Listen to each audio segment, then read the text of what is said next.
Hello guys, আমি খেতে বসলাম।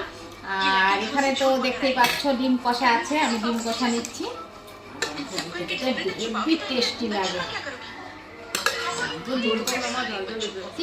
হেভি ভালোবাসি খেতে। ডিমটা খাই, দেখতেই পাচ্ছি। আর এখানে তরকারি আছে, তরকারিটা নিয়ে নিলাম। তরকারি নিয়েছি। আর এখানে আছে কি বলতো, এখানে আছে ডাল, মুসুরির ডাল করেছে, দেখুন মুসুর ডাল করেছি। আর এখানে আছে ডিমের অমলেট আর আলুর চিপস। এটা নেব, ঠিক আছে। এবার খাওয়া শুরু করি গাইস। দেখি কেমন লাগছে খেতে। খুব